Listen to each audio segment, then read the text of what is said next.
this country is at war with Germany. We shall go on to the end. I remember the sheets of flame which came up and almost blinded us from our guns.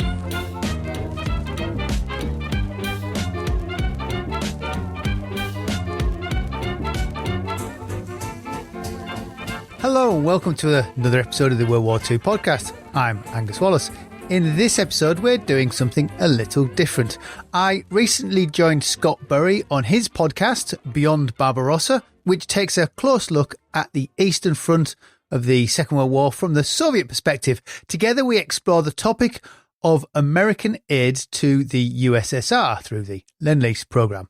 The usual narrative often paints Lend-Lease as the lifeline that saved the Soviet Union, but as with most things in history, the reality is far more complex.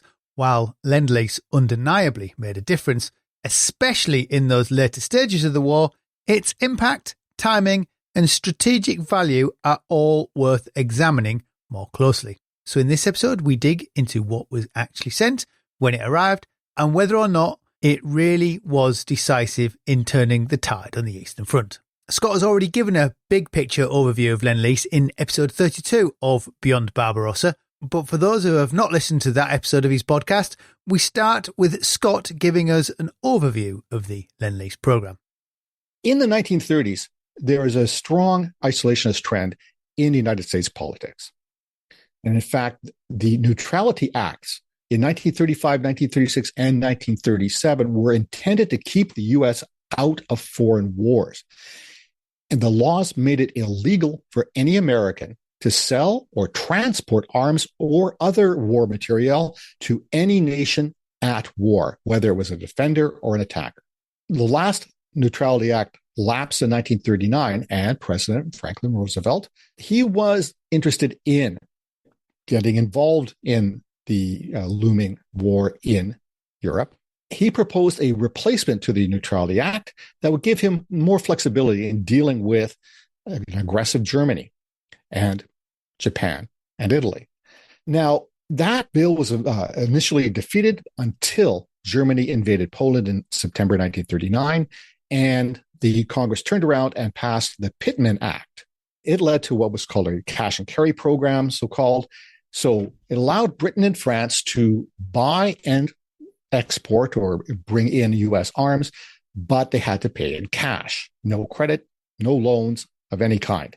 And they had to transport the weapons and other material on their own ships. So it was great for the U.S. manufacturing economy, not so great for Britain and France at the time.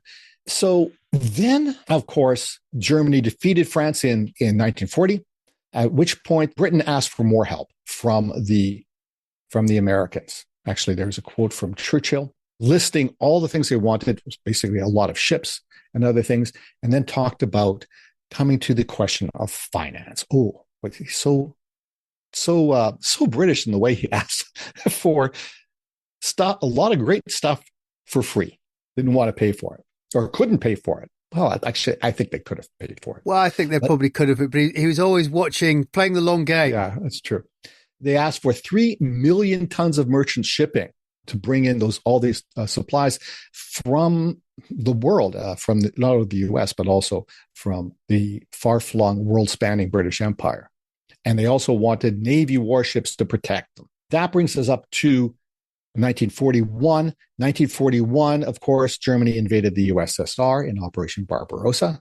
Immediately, the allies, Western allies, Britain and the US, decided that they would support the Soviet Union.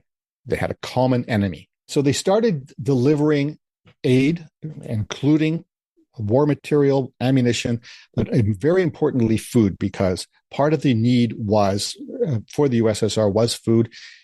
The rapid invasion had taken away a lot of Soviet, so Russian, Belarusian, and Ukrainian food production. The Germans had quickly conquered most of Ukraine, especially the agricultural production area of Ukraine, and also the Soviet scorched earth policy that Stalin had ordered had destroyed more agricultural production, although the Soviets didn't actually do a whole lot of scorched earth when it came to agricultural production. The Germans were actually more efficient at that, at burning down farms. The long and short of it is, by the end of 1941, Soviet food production is way down. So they were really dependent on, for a time at any rate, really dependent on imports of food. So that's where we are in 1940, early 1942. Of course, what else was going on was Stalin, as we heard 2 episodes ago, Stalin ordered all the factories west of Moscow to be disassembled, put on trains, and shipped farther east beyond the range of German bombers, and then reassembled and go into production. But of course, that takes time to break down a factory and especially to put it back together and get it running again. Also, they needed the raw materials. By the time the Germans had taken the Donetsk Basin or the Donbass, a lot of their source, not all of it, but a lot of the sources of raw materials, coal, steel, and so on, were gone or not available to the Soviets. So they had to shift production sources or raw material sources. Again, all that takes time. The delivery of Lend-Lease becomes critical in the USSR. And that's perhaps where we can think about nuancing how critical it is.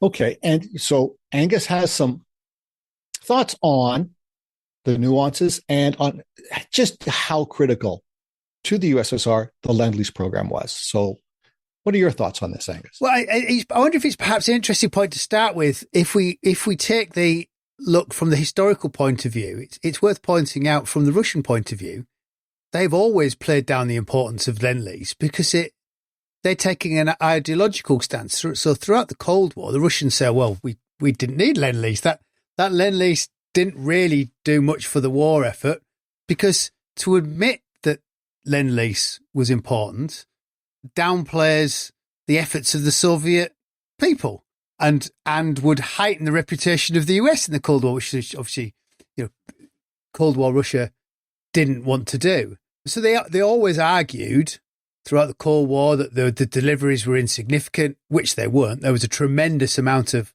stuff. Let's just call it stuff. There was a big mixed bag of stuff arrived in enormous quantities. They argued that the Allied kit was poor.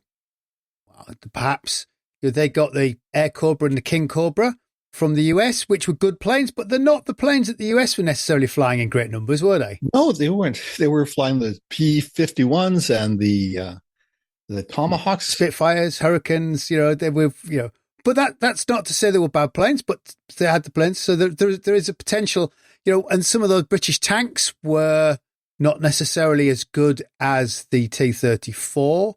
And certainly, you look at the Shermans that arrive in numbers. So their kit was poor. There might be some merit to that.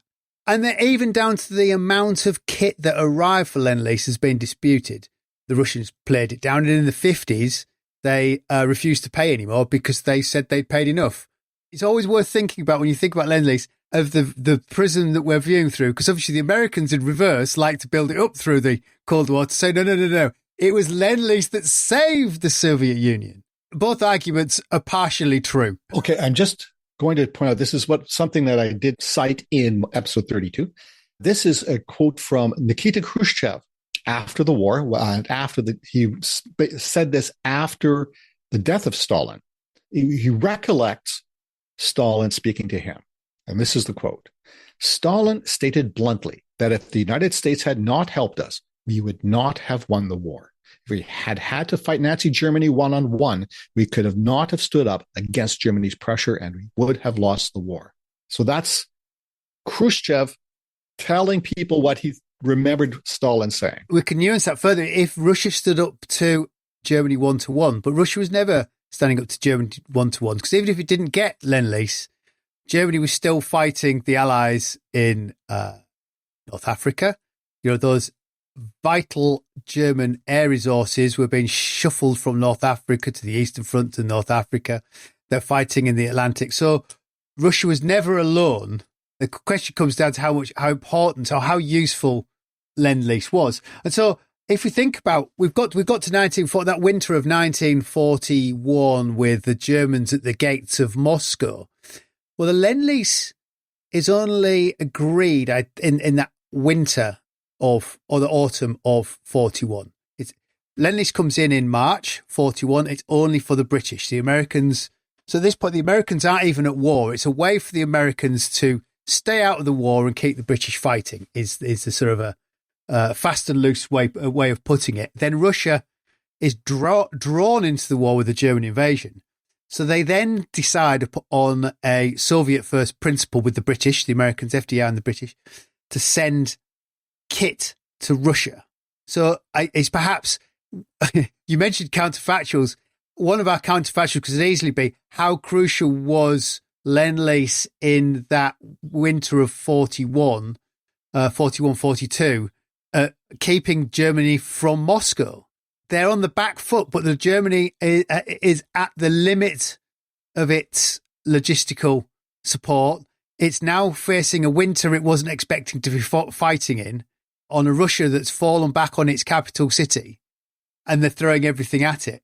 I might argue that Lend-Lease wasn't that critical from a material point of view at that moment in time, because they've got to get the stuff. How do we get stuff to Russia? So at this point, we're bringing things through the Arctic convoys. Right. That was the first convoys where went north of Norway, which was under German control, and quite a dangerous route. Although I believe that the first convoy made it through without any losses. I believe that's true. I'll check my notes. And it went to Archangel, which was not an ice-free port year-round. That's why in the First World War, the Russians built Murmansk, which would be ice-free more of the year, I think all year round, because of the ocean currents. But it was a badly exposed port on the Barents Sea. And even today, it looks pretty bleak. That first convoy didn't bring, and it was a significant amount. I think that had the first Hurricane fighters in crates. And Stalin's reaction was, oh, that's very nice, but couldn't you have sent Spitfires? This comes back down to, we're sending stuff, but we're not necessarily sending what we need, if that makes sense. So there's an interesting sort of parallel there to later, or correlation, I guess, or just makes me remember that in 1944, when the Soviets were already pushing the Germans back out of most of, at least Russian territory at that point, and out of Ukraine, the Germans sent a bunch of anti-tank weapons to Finland as the Soviets launched their last campaign again in the continuation war. And that was anti-tank guns that Germany really could have used themselves. That's an interesting connection there. What I like is what you mentioned, the idea which lens we're looking at this Lend-Lease program from. Maybe in 1941, 42, there wasn't that much material coming in yet. All the routes hadn't been worked out. But from a psychological point of view, from a morale point of view, for the Soviet people to see, oh, America is helping us. Maybe we have a chance here. We've been devastated. We've lost so much of our production capacity, so much of our food capacity, but we've got something coming in from elsewhere, from around the world. And whilst the material coming in is not necessarily battle winning in significant numbers, visually seeing something from another country is proof to people at Moscow that actually we have help from elsewhere. More will come. So Lend-Lease in that winter is not necessarily crucial, but the Russians do what I would argue all they had to do was not lose. And from the point of not losing, at that point, they'd won, because all they had to do then was not lose. And actually, as everything slowly starts to ramp up, not losing allows them to turn the tide. At that moment in time, it's not crucial to the defense of Moscow, but there's a psychological boost for the Russian people to see foreign aid coming in 1941. I mean, less than $1 million of aid arrived in 1941. So it's not that much. It's just symbolic. Right. Although $1 million went a lot further in 1941. It did, yeah. It's kind of nothing these days. Because the other thing is, what do you ship? I mean, the people are still trying to work out what do you ship. All right, you send a few hurricanes, but if you've only got a handful of hurricanes, it's only going to do so much use, because then you have the spares, you have the men to use them. Russians didn't want foreign technicians on their soil, so the Russians had to figure out how to use them. Okay, we've got hurricanes, but how long did it take the Russians to figure out how they worked, how to repair them, how to build them? Because they're in crates, you have to put them together. So it would be months before those really started to see operational use. And the first time the Allies sent the Russians anything, they didn't just throw them into battle. They actually tested them, figured them out, and then put them in. So there's always a delay as soon as anything new arrives before the Soviet forces got them. Yeah, the time factor is important in considering any supply line of any kind. But how long does it take to, you've made the decision, and sometimes political decisions take a long time to make. And then, okay, put in the orders, produce whatever you have, take it out of stock, and then this long shipping. And the shipping routes were incredibly long all around the world, from both the east and west coasts of the United States, and then across the oceans, and then over the continent. Well, do you want to explain the Tehran? I've forgotten the name of it. Because that's probably the key route, isn't it? The one through Iran. The one that brought in the most was the overland across all of Asia. But yes, the Persian corridor, it was the longest route, not in terms of overland. So it came in through ports in Iran and in Iraq, including Basra, then shipped by rail through Iran up to the Caspian Sea, back onto boats across the Caspian to and up the Volga River. And that's partly why Stalingrad was so important for the USSR. It was a major port on the Volga River between the Caspian and the industrial heartland of Russia and Moscow. But just to get to Iran, to those ports in the Indian Ocean or on the Arabian Sea, the boats would have to sail from the east coast of the United States around Africa, so around the Cape of Good Hope, up the Indian Ocean, because the Mediterranean, especially at the beginning, 1942-43, until what point in 1943 where... mid to late 43, I would say we'd be starting to feel much more confident in the Mediterranean. Yeah, because it was controlled by the Axis.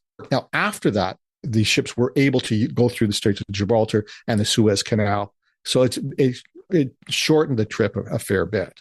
On the other hand, this was the only all-season route. But it was also the only route that could take all-weather and heavy kit, and the Russians built a real railway line to aid material coming through there. Because the other route is it Vladivostok it coming in through, and they're not allowed to take in armaments. Right. Ships would leave U.S. West Coast ports and then cross the Pacific, and then they would have to sail pretty close to Japan, actually. So that's why they had to be Soviet flagged ships, even though they were probably built in the United States. But they had to be Soviet flagged, Soviet crews, and even so, they didn't always make it. But yeah, land in Vladivostok and then shipped by rail on the Trans-Siberian Railroad, which is one track all the way across Asia. So that's the longest route. So that was, had to be non-lethal aids. So that's where a lot of food came through. And that was an agreement with the Japanese that the Japanese wouldn't close that port to Soviet ships. So the Russians were bringing in foodstuffs primarily along that very, very long route. These are only starting to come together 42. I tried to get I tried to find the date when the railway line was sort of put in to really ramps up kit being brought in through that Persian corridor, and I failed miserably to find the date when it was completed. I know it's probably it's in the book next to you, but I couldn't find it. But that's why sort of from 42, by not losing in 41, and as you pointed out, the Russians successfully remove factories. I mean, they did lose a tremendous amount of factories, but they did remove their industry. It's sort of from mid 42 Russian manufacturing starts to get back on track. So that crucial moment, that crunch moment in sort of 41, where the Germans are all the way to Moscow, Lend-Lease really didn't win the war for Russia. The Russians managed to not lose on their own. They managed to not lose. That's true. But I will point out there were real differences. It was a very desperate thing. Here's the next plug. As I describe in my book, The Eastern Front Trilogy, it's about my father-in-law who served in the Red Army. In 1941, they were desperately short of everything, ammunition, fuel, of course, but food was pretty scarce. The first volume of the trilogy is called Army of Worn Souls because the Soviets walked and marched so long with such poor supplies, their boots wore out.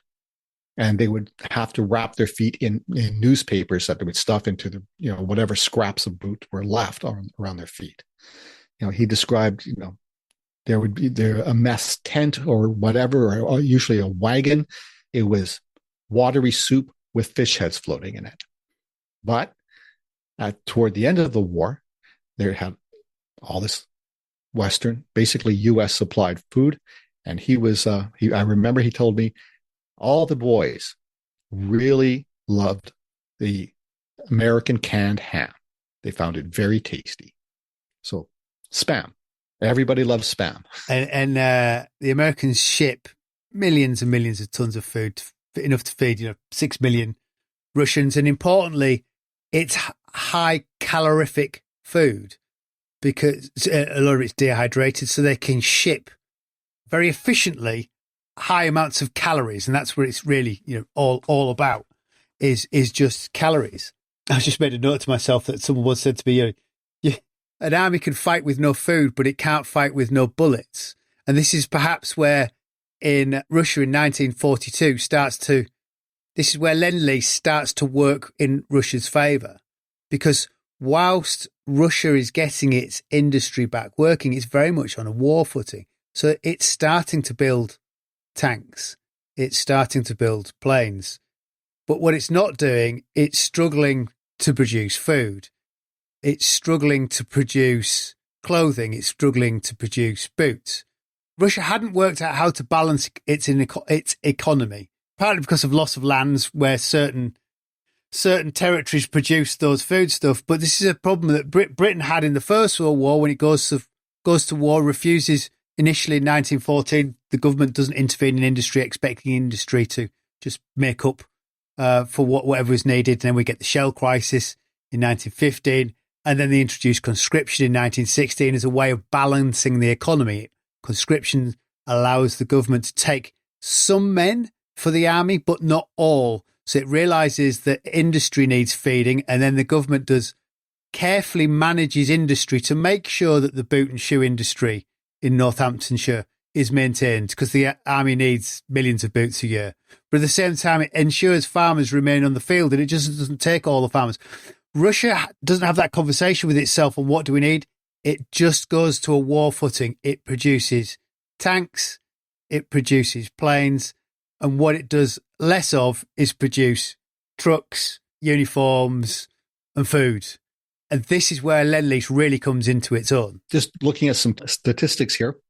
In 1941, the USSR, I'm looking at the medium production tank or medium armored fighting vehicle. So take a look at the famous T-34s, the tank, supposedly the best tank of the war. There's different perspectives on that, or maybe the most. That's a whole rabbit hole not to go down. Yeah, the most effective tank. But anyway, so in 1941, they only produced three. Of course, that was the beginning, the introduction of the T-34. They produced 3,016 tanks. In 1942, they produced 12,000 tanks, the T-34. In 43, 15,000. And then by 1944, they have a few different variants of the T-34 medium tanks. And so the production looks like about 14,000 of those. In 1945, they're producing, again, about 15,000 tanks a year. So in total, they produced about close to 60,000 tanks of the T-34, the medium tank series. So they did manage to get all those factories going. And there's the famous stories of how the tanks would roll right off the assembly line into the front lines of battle outside Stalingrad or Leningrad. Here's some more statistics for you. Volume of munitions produced by year in billions of dollars. So the USSR in 1941 produced $8.5 billion of munitions. Britain produced 6. So Russia in 1941 was already outproducing Britain.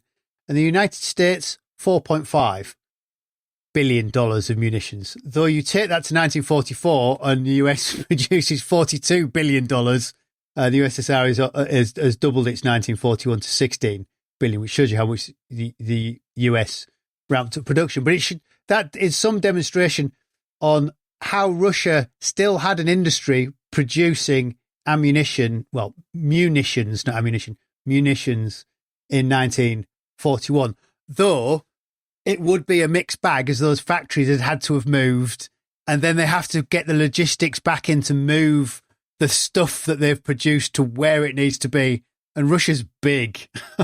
It's not like you're moving it to a little front and it's got to go everywhere. And the Germans were seemingly pushing everywhere. Certainly in 1942, they're starting to go off and do different things. Yes, they were doing the whole broad front strategy, attack everywhere all at once, and the enemy is going to break somewhere. But then that means you have to move people, weapons, weapon systems, everything around.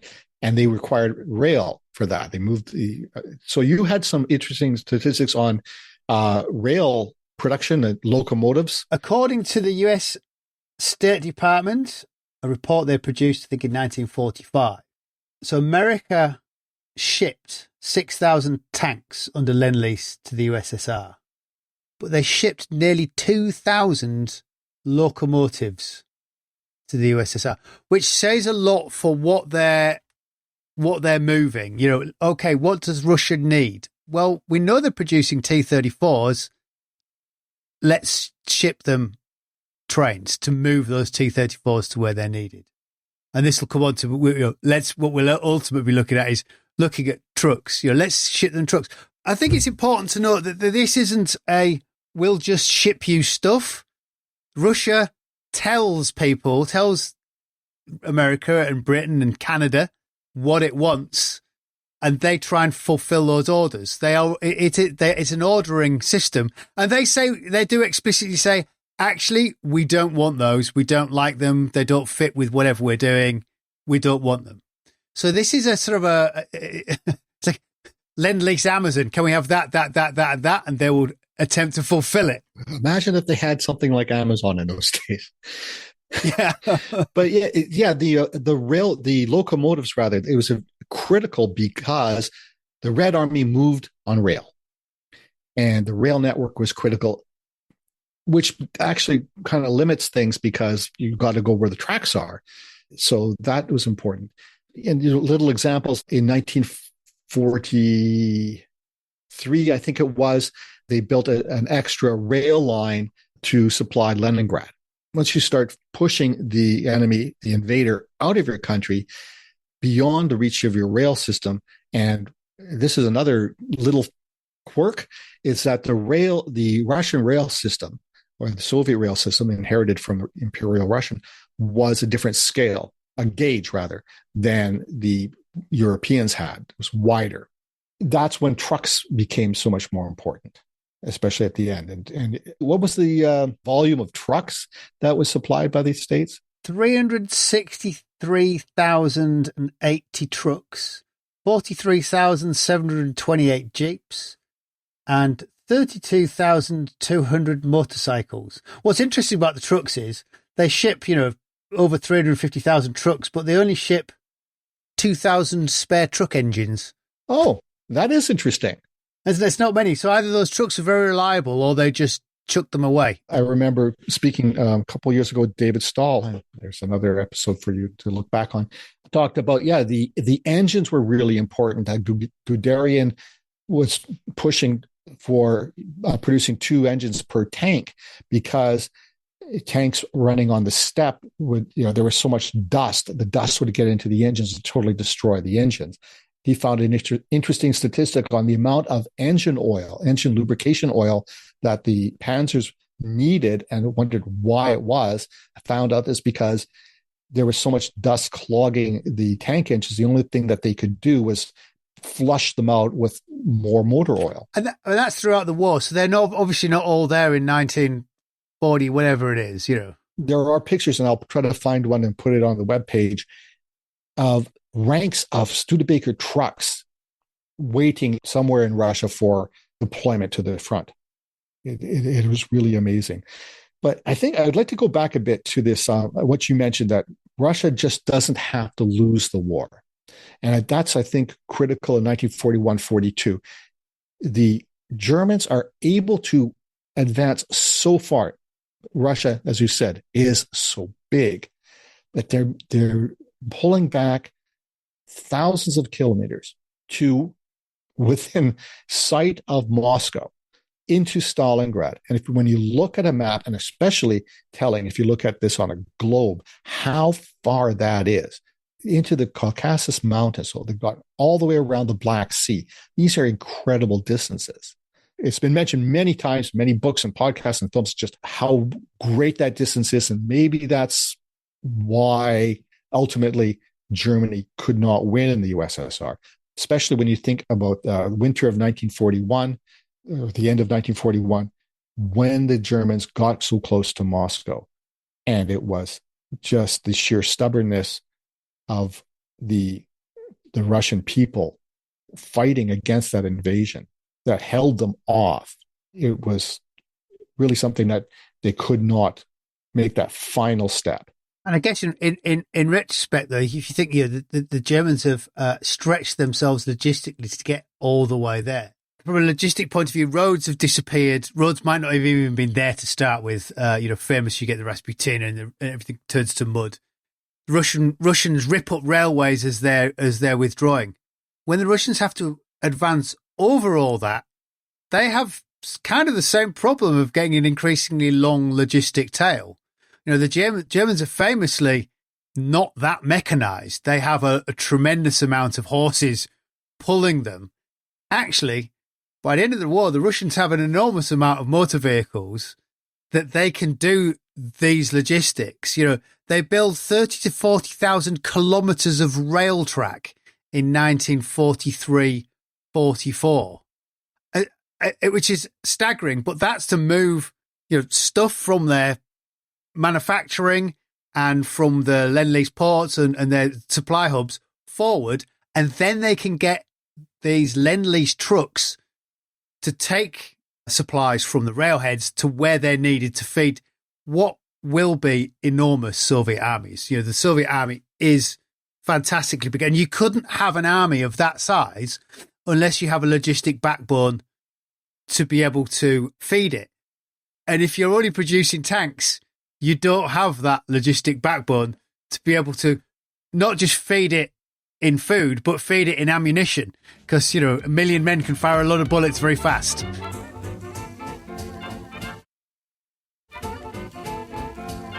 So maybe it's a point where you can look at that counterfactual.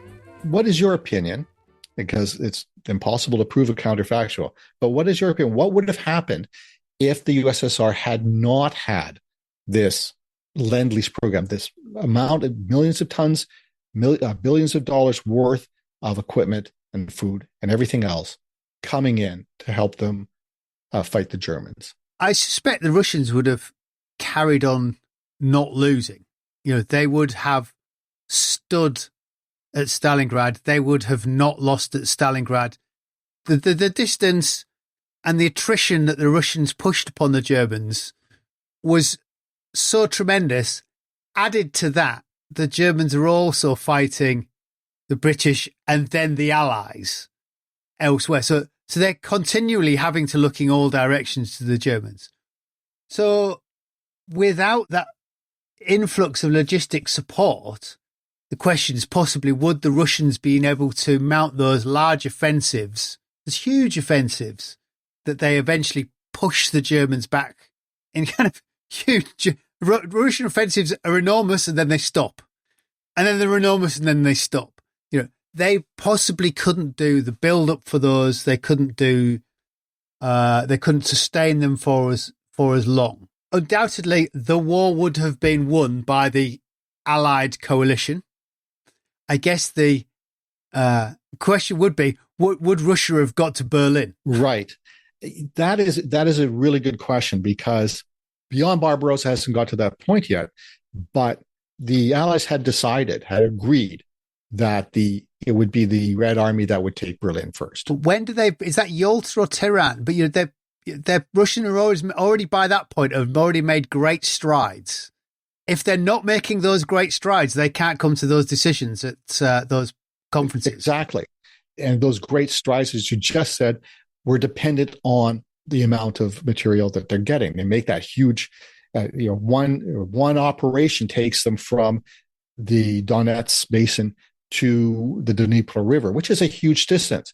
The next major step, Stalin's 10 crushing blows, right, takes them all the way to it's 2 crushing blows, I guess, but that takes the rest of Ukraine away from Germany. So they reconquered all of Ukraine by early 1944.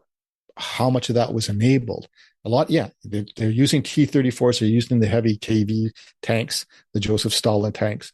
Their factories are going full steam, but yeah, how much food do they actually produce? 1945, the Russians produced 30 to 40,000 tanks. The Germans produced 17,000 tanks. They're just outproducing the Germans. They produced 1945. They're producing 3,500 planes a month. Lend-Lease is only providing 500 planes. But you can have all the kit in the world, but if you cannot move the food, the fuel, the ammunition, you can only move as fast as men walking, really, because the tanks need the infantry support. So you're completely hampered by the speed of which you can advance. And you look at the distances in Russia, in the Soviet Union, it requires mechanized movement in some way. You fall back on the problems that Napoleon had. You have to, how do you get your food forward when you haven't got that level of mechanization? It's impossible. And that level of mechanization is supplied through the Lend-Lease program that facilitates these Russian advances. So without the Lend-Lease material, yes, the Soviets would have held out. Yes, they would have helped turn the tide. But I suspect it's doubtful that they would have made the advances that they would have made post Stalingrad. It just came to me. I thought, well, what difference would it have made if the Western Allies had all those supplies themselves? Maybe they would have had more planes than pilots, more tanks than crews. But the Americans essentially did that to themselves, didn't they? They let Ernest King produce so many ships. In the end, they had to tell him they had to stop building ships because they could no longer provide sailors to sail on his ships. So I suspect that we might have found that we just had too much of everything. We just couldn't have the manpower to operate it. And I'm not sure we really. I mean, you can nuance every argument, but the Allies in Northwest Europe had a lot of stuff. Now, they probably didn't always have what they needed at that moment, but that was probably more down to planning than production, unless something new had come online and they just hadn't got that production line going, if that makes sense. But when you look at the closing weeks or months of the war, in 1945, the Americans were quite capable of getting to Berlin, but they decided, Eisenhower said, no, let the Russians do that. Now, he probably had a lot of reasons, like why lose more American or Western lives in this fight, but they were quite close to Berlin by the time the Soviets were closing in on it. Those decisions made in Tehran and at Yalta, those were critical in getting the Soviets, the Red Army from Warsaw to Berlin. And so, again, the counterfactual, what if the decision had been different in Tehran? What if Roosevelt had listened more to Churchill than to Stalin? What if in Yalta the other decisions were made about the division of Europe following the war? And that brings me up to post-war, the Cold War. If the Soviets hadn't gotten to Berlin first, would the next 50 years have been completely different? Well, there's another potential argument there that towards the end of the war, the Americans start getting suspicious that it becomes not just a movement of material, but a movement of technology, because the Russians are asking for goods that they can't produce and they don't know how to produce. And the Americans get slightly suspicious that the Russians are just starting to ask for things because they want to know how to build them themselves. So they're already shipping a tremendous amount of radio sets. The Russians don't build radio sets in great enough quantities. But when they start asking for the radar and other such weaponry, the Americans start getting a bit cold feet on shipping certain things and start holding back on technology, because towards the end of the war, they're wondering if Stalin has got other things in mind, because there's some sensitive equipment, which prior to 1945, they had no problem. We're winning the war, with eyes are on the prize. But towards the end of the war, as you've already got Patton talking about how the next war will be with the Russians, although that's probably quite much closer towards his death. If we didn't ship any of that equipment to the USSR, those Studebaker trucks famously look like a lot of Soviet era trucks because they just copy the design. But and also don't when you talk about the Soviets wanting technology, they wanted the atomic bomb too.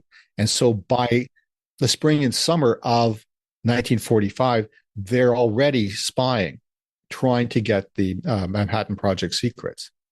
It was only a month after the end of the war in Japan that Soviet cipher clerk named Igor Guzenko came to the Canadians with evidence of Soviet spy networks in the West. Yeah, Stalin had a much clearer idea of how he envisaged a post-war world, certainly than Roosevelt did. But that's possibly a whole other topic.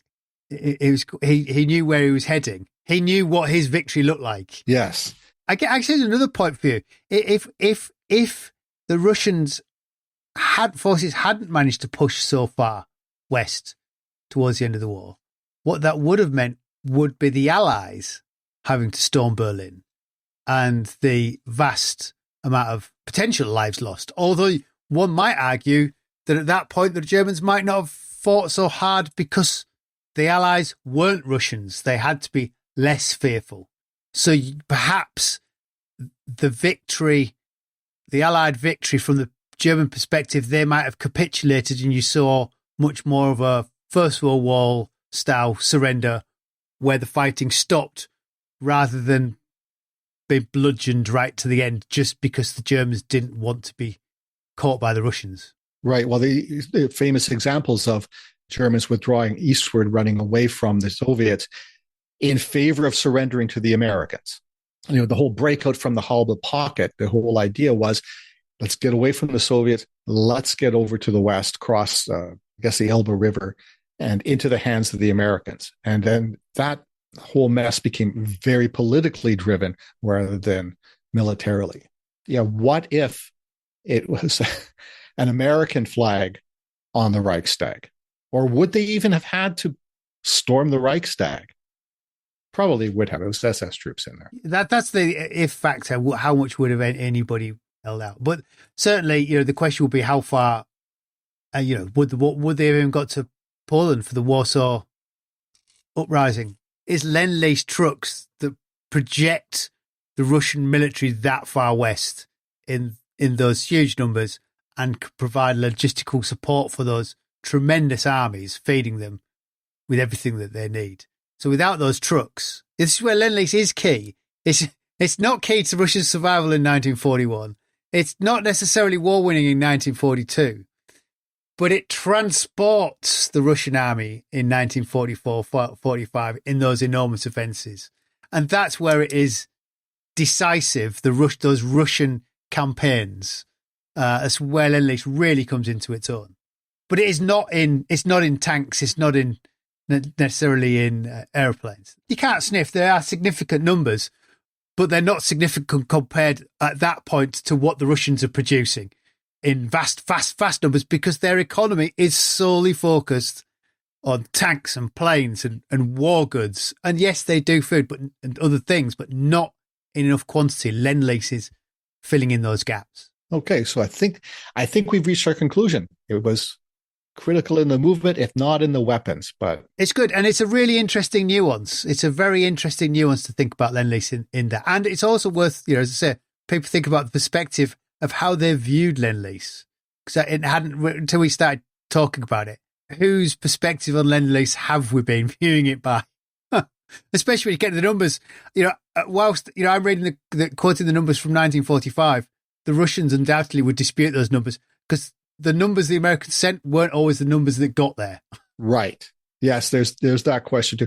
Shrinkage, I guess, is what the commercial side would call it. Yeah, as you point out, it's a long trip and there was lots of hazards on the way potentially. I'm glad, Angus, that you suggested this topic because it was given us a lot of material and we've been talking quite a while.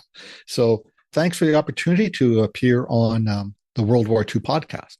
My podcast is Beyond Barbarossa, and it's available on all the major podcasting platforms, including Apple, Spotify, Stitcher, and all those others.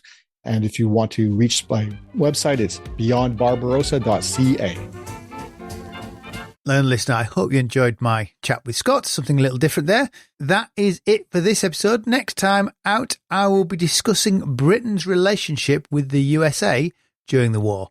I've already recorded it, and it is very thought-provoking. So until next time, I'm Angus Wallace, and thanks for listening.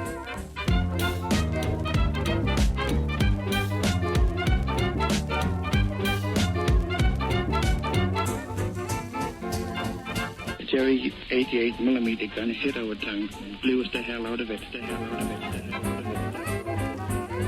Stalingrad can never be repaired.